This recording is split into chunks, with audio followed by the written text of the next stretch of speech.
Film की शुरुआत main character एक लड़के को दिखाने से हुई जिसका नाम सैम है। अपने साथ काम करने वाले आदमी के साथ ही एक छोटे से घर में रह रहा था। जब भी वो अपने घर में अकेला होता हमेशा अपनी दोस्त की तस्वीर देखता रहता था जिससे वो बहुत प्यार करता है। पर फैमिली की मजबूरी की खातिर उसकी दोस्त ने किसी और आदमी से शादी कर ली। लेकिन सैम अभी तक यही उम्मीद लगा के बैठा होता है कि एक दिन मैं और मेरी दोस्त एक होकर ही रहेंगे। वो और उसके साथ रहने वाला आदमी एक फार्म में काम करके अपना गुजारा करते हैं। ये लोग हर दूसरे दिन आर्ट म्यूजियम में जाते रहते हैं खाना चुराने के लिए, जो वहाँ पर आए खास मेहमानों के लिए हुआ करता था। ऐसे फिर एक दिन आर्ट म्यूजियम में एक औरत को सैम और उसके दोस्त पर शक हुआ कि जरूर ये कोई गड़बड़ी कर रही है। औरत उनसे दोनों का नाम पूछती है और तभी इधर आर्ट म्यूजियम की मैनेजर आ गई। वो अब खुद सैम से पूछती है, मैंने आप लोगों को पहचाना नहीं, अपना नाम बता सकते हैं आप लोग? सैम के नाम बताने पर जब वो लिस्ट चेक करती है तो जान पाती है कि इनका नाम तो लिस्ट में है ही नहीं, बल्कि ये तो बिन बुलाए मेहमान बनकर आ गई है। सैम फिर उसे बता ही देता है, वो दरअसल हम खाना खाने आए थे, बहुत भूख लगी है। मैनेजर कहती है, ठीक है खा लेना, तो मेहमानों के जाने तक इंतजार कर सकते हो, जिसके बाद बचा हुआ खाना अपने साथ ले जा सकते हो। सैम सोचता है, अरे वाह ये तो काफी बड़े दिल की है, पर अगर मैं बचा हुआ खाना लेकर जाऊँ ये कोई अच्छी बात है? नहीं, उसे शर्मिंदगी होने लगी। और फिर कुछ ही देर के बाद यहाँ एक काफी बड़ा आर्टिस्ट आता है जो अपनी आर्ट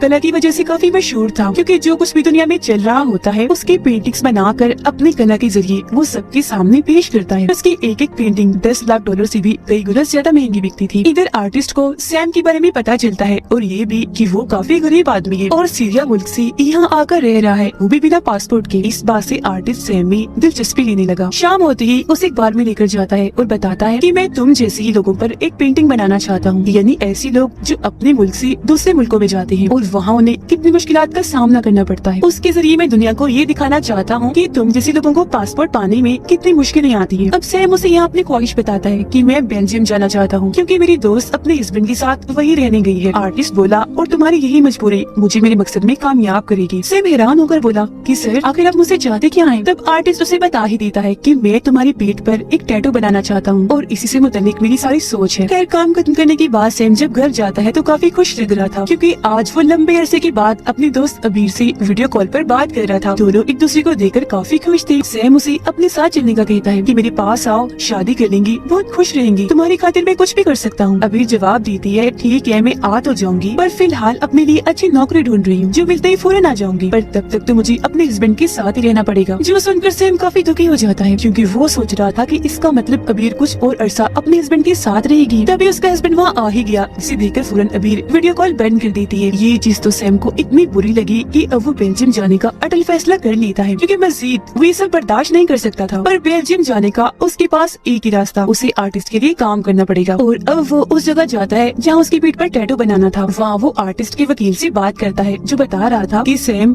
हम तुमसे एक एग्रीमेंट समझौते पर साइन करवाएंगे, जिसके बाद तुम्हें अपने जिस्म की जिल्द हमें बेचनी होगी, काट कर नहीं, बस साइन करने के बाद वो हमारी मिल्कियत बन जाएगी, जिस पर हम कुछ भी कर सकते हैं, कैसे भी उसे इस्तेमाल कर सकते हैं, और इसके बदले में तुम्हें लाखों डॉलर्स मिलेंगे। अब उसकी बात सुनकर बिना सोचे समझे ही सैम एग्रीमेंट पर साइन कर देता है, और उसे इस बात का अंदाजा नहीं था कि उसका ये एक साइन अब उसकी पूरी जिंदगी बदलने वाला है। इसके बाद आर्टिस्ट अपने काम पर लग गया। वो सैम की पीठ पर एक टैटू बना देता है जो एक वीजा का था, एक ऐसा वीजा जिसकी मदद से कुछ मुल्कों में आसानी से जाया जा सकता है, क्योंकि वो दिखाना चाहता था कि वीजा पाना कितना मुश्किल होता है, तो मजबूरन लोगों को छुप कर जाना पड़ता है, जो चीज ये टैटू साफ साफ जाहिर कर रहा था। टैटू पूरा बनाने के बाद आर्टिस्ट सैम को बताता है कि मैंने तुम्हारी पीठ पर अपनी एक जिंदा गला बना दी है, जो सारे हदों को पार कर देगा, मुझे बहुत अच्छी उम्मीद है। वो फिर सैम को एक पासपोर्ट और वीजा देता है, ताकि वो किसी भी मुल्क में उसे ले जाकर अपनी कला की नुमाइश सबको दिखा सके। इस बात से खुद सैम भी काफी खुश था। फिर अगले दिन सैम और आर्ट म्यूजियम की मैनेजर प्लेन में बैठी होती है, क्योंकि वो बेल्जियम जा रहे थे। वो ये सोचकर इतना खुश हो जाता है कि चलो शुक्र है कि मुझे अबीर से मिलने का मौका तो मिल ही गया। बेल्जियम के होटल आकर वो अबीर को काफी बार फोन करता है। कई सारी कॉल्स के बाद वो उसकी वीडियो कॉल उठा ही देती है। सैम साफ साफ देख पा रहा था कि अबीर का मूड काफी खराब है। वो कहता है, अबीर मैं तुमसे मिलना चाहता हूँ, बेल्जियम हूँ मैं भी। पर उनकी बात अधूरी रह गई, क्योंकि कॉल के बीच में अबीर का हस्बैंड आ जाता है और सैम को कहता है, सैम तुम बेल्जियम आए हुए हो तो हमारे मेहमान भी हो, खाने के लिए हमारे घर आ जाना, हम तुम्हारा काफी अच्छे से वेलकम करेंगे।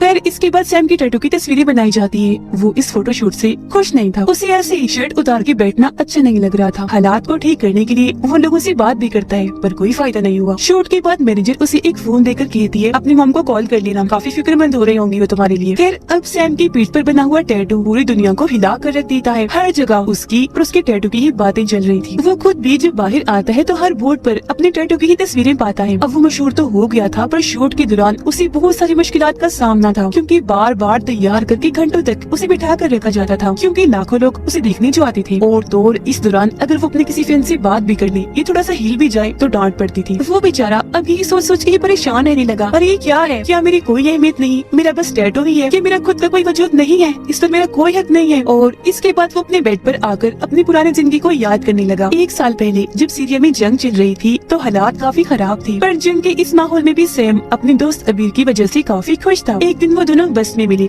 अबीर उसे बताती है कि मैं एक आदमी से मिलने जाने वाली हूँ, क्योंकि उसके साथ मेरी शादी होगी, जिसे सुनकर सैम उदास हो गया। अबीर बोलती है, देखो मैं अपनी मर्जी से नहीं जा रही, बल्कि अपनी मम की वजह से मुझे उसके साथ जाना पड़ रहा है और शादी भी करनी पड़ रही है। पागल, प्यार तो मैं तुमसे करती हूँ, तुमसे शादी करना चाहती हूँ, बस मजबूर। सिर्फ अब मूड ठीक करने के लिए मजाक मजाक में अबीर के सामने घुटनों के बल बैठ जाता है। वो जब उठकर वहाँ से जाने लगी तो खुशी खुशी कहता है, मेरी अबीर, मैं तुमसे बहुत प्यार करता हूँ, क्या तुम मुझसे शादी करोगी? वो फिर हंसी मजाक में सारे मुसाफिरों से पूछने लगा कि यहाँ कोई पंडित या कोई ऐसा आदमी है जो अभी की अभी हमारी शादी करवा दे। ये देखकर एक आदमी हंसते हुए गाना गाने लगता है। उन दोनों समेत सारे लोग भी डांस करने लगते हैं। अगले दिन जब सैम अपने घर पर था तो 2 पुलिस ऑफिसर्स आते हैं जो गिरफ्तार करके उसे पुलिस स्टेशन ले आते हैं। दरअसल पुलिस ऑफिसर्स को लग रहा था कि सैम कोई जासूस, टेररिस्ट, दहशतगर्द है, क्योंकि बस में उसने आजादी जैसे लफ्ज बोले थे जो इस जंग के माहौल में अजीब लग रहे थे। एक ऑफिसर उसके पास आकर पूछता है कि तुम मुझे खुद ही बता दो, तुम कौन हो, कहाँ से आए, करना क्या चाहते हो? पर थोड़ी देर में जब बाकी पुलिस ऑफिसर्स इधर उधर हुए तो वो सैम से कहते हैं कि देखो बेटा, मैं तुम्हारे डैड का दोस्त हूँ, तुम्हें जानता हूँ, तुम फौरन यहाँ से भाग जाओ, क्योंकि मैं जानता हूँ तुम बेकसूर हो, पर अगर गलती से भी तुम पर लगाया गया इल्जाम सच हो गया तो तुम्हें फांसी दे दी जाएगी। सैम ऐसा ही करता है, जब किसी भी ऑफिसर्स को अपने पास नहीं पाता खिड़की के जरिए वहाँ से भाग जाता है और सीधा अबीर से मिलने उसके घर आया। अबीर को शादी के लिए वो आदमी देखने आया हुआ है। वो जैसे ही सैम को देखती है फौरन उसके पास आती है। सैम उसे बता रहा था कि मैं ज्यादा देर तक यहाँ नहीं रुक सकता, मेरी जान को खतरा है, बचने के लिए मेरे पास सिर्फ एक ही रास्ता है कि मैं इस मुल्क सीरिया को छोड़कर कहीं और चला जाऊँ, क्योंकि गवर्नमेंट ने मुझ पर इल्जाम लगाकर टेररिस्ट साबित कर दिया है। अब सैम की मदद करने के लिए अबीर उस आदमी को बुलाकर बाहर लाती है जो उसे देखने आया हुआ है, जो मौजूदा वक्त में उसका हस्बैंड है, क्योंकि वो सीरिया की एजेंसी के लिए काम करता है। वो उसे बताती है कि सैम मेरे साथ पढ़ता था, मेरा काफी अच्छा दोस्त है, मुझे इस पर यकीन है, तो प्लीज इसकी मदद कीजिए। पर वो आदमी कहता है कि मुझे क्या पता कि ये बेकसूर है भी या नहीं, इसने कोई गुनाह ना किया हो, तो सॉरी, मैं कोई मदद नहीं कर सकता। इनकार सुनकर सैम के पास और कोई चारा तो नहीं था। वो अबीर को बाय बोलकर वहाँ से चला जाता है। अब सैम की बहन दिखाई गई जो अपनी गाड़ी में बैठकर दूसरे मुल्क के लिए जा रही थी। बॉर्डर पर सिपाही गाड़ी को रोककर उसकी छानबीन करने में लग जाते हैं कि ये कोई गैर कानूनी चीज या किसी मशकूक इंसान को अपने साथ तो नहीं ले जा रही। सिपाहियों को खास कुछ नहीं मिला तो वो सैम की बहन को जाने देते हैं। काफी आगे जाने के बाद सैम गाड़ी की सीट के नीचे से बाहर आता है, क्योंकि वो सारा टाइम वहीं छुपा हुआ था और उसकी बहन सीरिया से निकलने में उसकी मदद कर रही थी। यहाँ उसकी जान को तो खतरा नहीं था, पर बिना पासपोर्ट की अब वो एक नए मुल्क में आ गया था, जो चीज काफी अलग थी। इतना आसान नहीं था।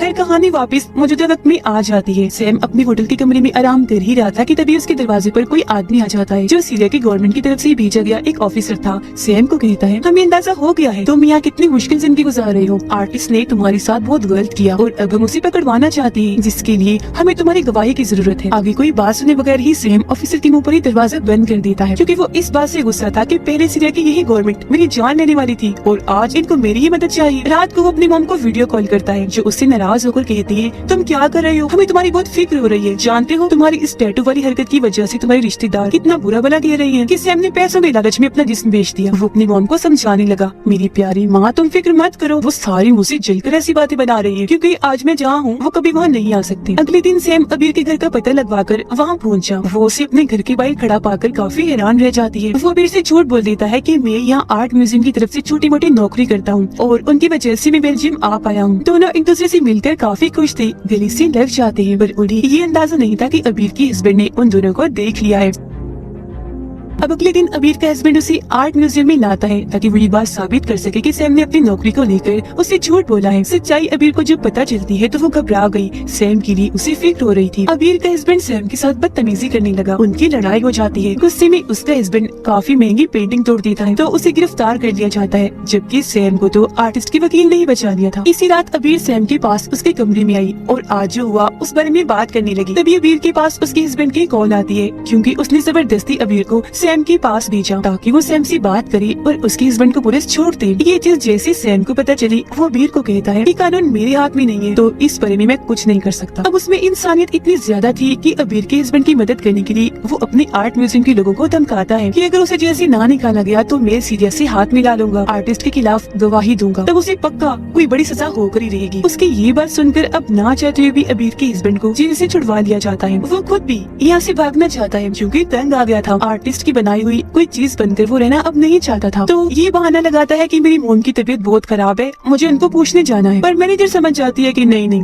ऐसा कुछ नहीं है, ये तो बस झूठे बहाने बना रहा है। ऐसे उसकी जिंदगी गुजर रही थी। बेचारे को घंटों घंटों किसी चीज की तरह लोगों के सामने बिठाया जाता था। एक दिन आर्टिस्ट देखता है कि सैम की पीठ पर दाने बन रही है। वो घबरा गया, गुस्से में सैम को कहता है, यार ये तुम क्या कर रहे हो, मेरी कला का ठीक से ध्यान भी नहीं रख सकते। जिसके फौरन बाद उसे हॉस्पिटल भेज दिया जाता है दानों का इलाज करने के लिए। रात को अबीर उसे कॉल करके कहने लगी, सैम मुझे तुम्हारी फिक्र हो रही है, क्या हाल है, तुम ठीक तो हो? लेकिन सैम समझ चुका था कि मजीद प्यार की डाली लगा लगा कर मैं उसे धोखे में नहीं रख सकता, मैं कुछ नहीं कर पाऊंगा, हम दोनों कभी एक नहीं हो पाएंगे। तो उसे झूठ बोल देता है कि अबीर बात ऐसी है कि अब मुझे मैनेजर से प्यार हो गया है, तुम अपनी जिंदगी में खुश रहो, भूल जाओ मुझे, जो कहकर वो फोन काट देता है। रात को उदास था तो अपनी फैमिली को वीडियो कॉल करता है, जहाँ पर सभी काफी खुश थे कि सैम ने हमें पैसे भेजे हैं जिनसे उन्होंने अच्छे अच्छे खाने और जरूरत का सारा सामान खरीद लिया था। पर थोड़ी देर बाद सैम का ध्यान अपनी मॉम की टांगों पर जाता है जो काट दी गई थी। परेशान होकर वो इस बारे में पूछने लगा। उसकी मॉम बोली, बेटा परेशान ना हो, मैं ठीक हूँ, बस मुझ पर दीवार गिर गई थी, इस वजह से मुझे अपनी दोनों टांगे गंवानी पड़ी। फोन बंद करके सैम काफी परेशान हुआ, वो ज्यादा रोता भी है। सोच रहा था कि मैं कर क्या रहा हूँ अपनी जिंदगी में, ना अपने घर वालों का ध्यान रख रहा हूँ, ना खुद के लिए कुछ कर रहा हूँ, बस किसी की कला बनकर आर्ट के टुकड़े की तरह लोगों को खुश करता हूँ। अगले दिन उस बेचारे को पता चलता है कि मुझे एक अमीर आदमी ने $10 मिलियन पे खरीद लिया है। रिपोर्टर उनसे पूछता है कि आखिर आप किसी इंसान पर बनी अपनी कला को कैसे बेच सकते हैं, क्या ये मुमकिन है? जिसका जवाब देने के लिए मैनेजर आ गया, कहती है, हमने अपनी कला में कानून का इस्तेमाल भी किया हुआ है, तो हम किसी भी इंसान को बेच भी सकते हैं, खरीद भी सकते हैं, इसके लिए हमने बहुत काम किया है। इसके बाद हमें 9 महीने बाद की कहानी दिखाई जाती है। सैम की नीलामी की जा रही थी, उसे खरीदने के लिए लोग एक दूसरे से बढ़ चढ़ के उसकी बोली लगा रही थी। पर अचानक ही सैम को कुछ हुआ, सभी आए लोगों को वो गालियाँ देने लगता है, कान से ईयरफोन निकाल कर जैसे सबको दिखाता है, सभी वहाँ से भागने लगते हैं। वहाँ भगदड़ मच गई क्योंकि सबको लग रहा था कि ये कोई बॉम्ब की पिन है। ऐसा करके वो बहुत ही ज्यादा हंसने लगता है, पर आखिर में बेचारे को जेल हो जाती है। हालात की वजह से वो इतना तंग आ गया था कि जो वकील उसे बात करने आया वो ये कहकर मना कर देता है कि मैं नहीं आ रहा बाहर, मुझे यहीं रहने दो। पर जब वो देखता है कि अबीर भी आई है तो बाहर आ ही जाता है। अबीर वकील की कही सारी बातें उसे समझाती है और बताती है कि मैंने अपने हस्बैंड को छोड़ दिया है और अब मैं हमेशा तुम्हारे साथ ही रहना चाहती हूँ। काफी वक्त वो फिर साथ गुजारते हैं। इस बारे में सोच रहे थे कि अब आगे क्या करना चाहिए। फिर अदालत में सब लोग आ गए। सैम का वकील उसके लिए जमानत मांगने लगता है। हालांकि सैम खुद इस बात से खुश नहीं होता, पर जो बात जज अब बताता है वो सुनकर सब हैरान रह जाते हैं। वो सैम को कहता है कि अब तुम्हारा वीजा खत्म हो गया है तो तुम्हें वापस सीरिया भेज दिया जाएगा। इस बारे में कोई कुछ नहीं कर सकता क्योंकि यही हमारा कानून है और कानून को कोई नहीं बदल सकता। बाहर जब वो आए तो रिपोर्टर्स चारों तरफ से सैम को घेर कर पूछते हैं कि आप घबरा नहीं रहे, आपको डर नहीं लग रहा, क्योंकि इस वक्त आपकी कीमत तो लाखों डॉलर्स में है। पर सैम बस एक ही जवाब देता है कि मेरे पास इन सवालों के कोई जवाब नहीं, मैं तो बस इस बात से खुश हूँ कि अब मैं वापस अपने घर जा पाऊंगा। अब कुछ हफ्तों के बाद मैनेजर अपने लैपटॉप पर एक वीडियो देख रही थी। सैम सीरिया पहुँच तो गया पर वहाँ के टेररिस्ट ने उसे जान से मार डाला और तो और उसकी टैटू वाली जिल्द निकाल कर काले बाजार में बेच दी, जिसे किसी तरह दोबारा ढूंढकर वापस बेल्जियम में लाया गया क्योंकि उसे और किसी ने नहीं बल्कि दोबारा आर्टिस्ट नहीं खरीदा था। आर्टिस्ट फिर सैम के टैटू वाले टुकड़े को अपने म्यूजियम की दीवार पर लगवा रहा होता है। मरने के बाद भी बेचारा सैम दीवार पर एक दिखावे की चीज बनकर रह गया। पर यहाँ कहानी एक अलग मोड़ लेती है। असल में सैम मरा नहीं था, अभी जिंदा था और अपने गाँव में अबीर के साथ हंसी खुशी जिंदगी गुजार रहा था। म्यूजियम की दीवार पर लगी सैम की टैटू की जिल्द उसकी असली जिल्द नहीं है बल्कि नकली है, जिसे आर्टिस्ट ने ही बनवाया क्योंकि आर्टिस्ट जानता था कि सैम को मैं ज्यादा देर तक अपने पास नहीं रख सकूंगा, तो उसने सैम के झूठे मरने की कहानी बनाई जिससे उसके टैटू की कीमत कई गुना बढ़ गई। सैम और अबीर ने शादी कर ली, वो बहुत खुश हैं और अपनी आजादी की जिंदगी के मजे ले रहे हैं और उनकी खुशी को दिखाते हुए ही इस कहानी की हैप्पी सी एंडिंग हो जाती है।